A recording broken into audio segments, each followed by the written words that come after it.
Aumenta agora o mistério em volta do desaparecimento da veladora experiente. Nós mostramos o caso da Linette, o marido dela também, o Brian. Eles saíram para velejar lá nas Bahamas, imagina, velejar nas Bahamas. O Jorge já comentou, eu lembro disso, que uma vez ele fez... Você fez o quê? Ficou acho que um dia no mar, foi isso? Foi uma velejada. Velejar, assim, semana de vela de Ilhabela para sair. E é bacana, não é? Bacana demais. Imagina nas Bahamas, rapaz. O problema é o seguinte... O marido disse que a Linette se desequilibrou, caiu no mar. Mas então por que você não ajudou? Não consegui, estava escuro. Por que você não voltou a pedir ajuda rapidamente? Por que você demorou? Não, é que quando ela caiu, as chaves estavam com ela, eu tive que remar e tal. Ele veio com essa história no começo. Agora, esse caso voltou a ser investigado e a polícia tem menos certeza de que ele está falando a verdade. Quando ele deu o primeiro depoimento, o caso foi fechado. Infelizmente, foi uma fatalidade e ela morreu. Agora o caso é reaberto. E a justiça começa a desconfiar que esse homem pode ter mentido. A própria filha do casal começa a desconfiar que, de repente, o pai tirou a vida da mãe e surgiu com essa conversa. Vamos ver o porquê? Põe no ar. Uma mulher desaparece durante uma viagem de barco nas Bahamas. O marido diz que ela caiu no mar durante uma tempestade. As buscas são encerradas sem encontrar nenhum vestígio. Mas, semanas depois, uma nova análise de dados eletrônicos revela inconsistências. Leva investigadores de volta ao oceano e transforma um aparente acidente em um dos casos mais intrigantes do momento. O desaparecimento de Linette Hooker, de 55 anos, começou como uma tragédia no mar. Ela e o marido, Brian Hooker, de 59 anos, viviam a bordo de um veleiro e navegavam pelas águas das Bahamas. Linette e Brian estão casados há 25 anos. Os dois são velejadores experientes e decidiram juntos embarcar na experiência de desbravar os mares latino-americanos. As longas distâncias eram feitas a bordo do veleiro que eles chamavam de Soulmate, que em português significa alma gêmea. Enquanto o veleiro ficava ancorado na costa, eles faziam passeios em um bote inflável pequeno com 2 metros de comprimento. Tudo era sempre registrado nas redes sociais. O casal criou um canal para mostrar os bastidores das viagens. Muito bom, não tem muito o que ver aqui, muita neblina, mas nós temos. Olha que sol lindo. All of our sails are up. Mas o tempo costuma pregar peças, principalmente em Elbow Cay, nas Ilhas Abaco. Segundo a versão apresentada por Brian nas autoridades, o casal retornava ao barco em um pequeno bote quando uma tempestade repentina atingiu a região. Nesse momento, Linette teria caído na água.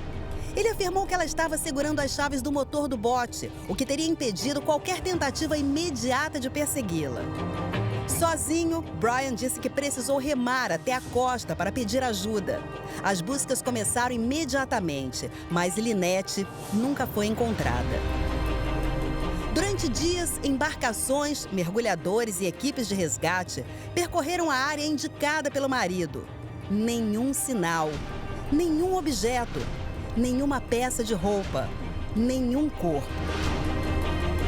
O caso parecia caminhar para um desfecho triste, mas relativamente simples. Uma mulher desaparecida no mar depois de um acidente. Até a filha de Linette se pronunciar.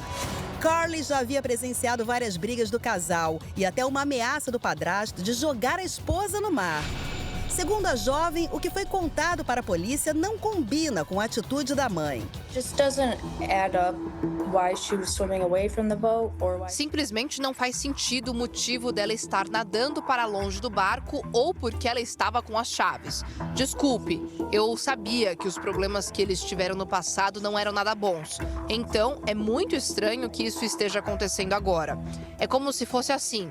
Ok, você disse que isso provavelmente aconteceria e agora está acontecendo, sabe?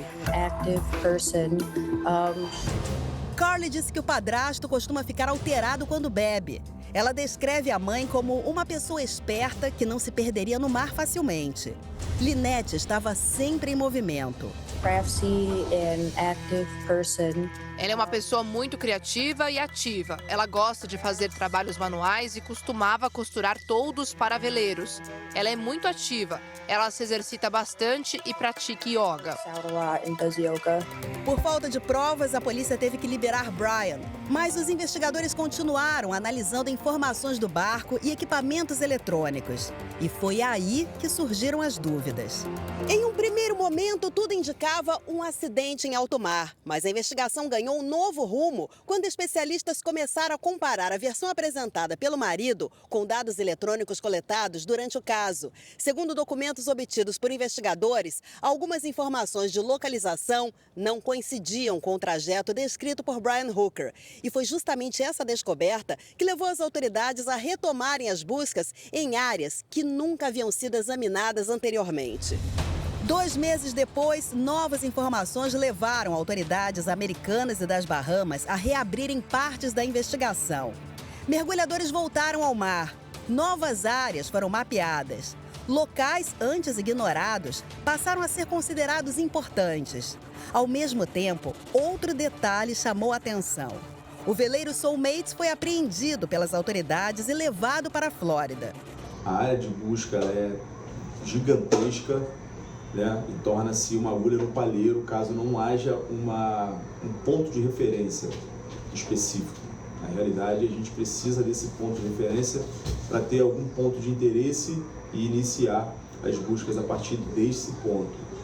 O objetivo é realizar uma perícia minuciosa em busca de evidências que possam ajudar a esclarecer o que aconteceu naquela noite. A grande pergunta agora é simples. Se Lynette realmente caiu no mar, no local indicado inicialmente, por que os dados analisados posteriormente parecem apontar para outras áreas? Foi um erro de memória? Uma falha na reconstrução dos fatos? Ou existe algo mais que ainda não foi revelado? Até o momento, os investigadores não divulgaram respostas definitivas.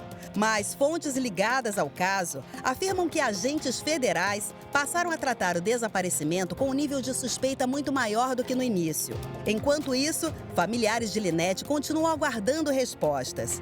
Eles afirmam que a prioridade é descobrir exatamente o que aconteceu. A ausência de um corpo torna a investigação ainda mais difícil. Sem evidências físicas conclusivas, cada dado eletrônico, cada registro de navegação e cada depoimento ganha importância. Brian Hooker continua negando qualquer irregularidade e, até o momento, não foi acusado de nenhum crime.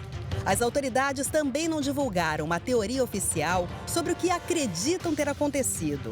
Mesmo assim, o caso já deixou de ser tratado apenas como um desaparecimento em alto mar. Agora, investigadores tentam determinar se Lynette foi vítima de um acidente, de uma tragédia ainda não compreendida ou de algo muito mais grave. E enquanto o oceano guarda silêncio sobre o que aconteceu naquela noite nas Bahamas, familiares e autoridades seguem tentando responder uma pergunta que continua sem solução. Onde está Lynette Hooker? E como o Balanço Geral sempre faz, nós estamos acompanhando as investigações e eu vou contar para você qual é o resultado, qual é a conclusão dessa investigação. Assim que o resultado sair, eu te conto.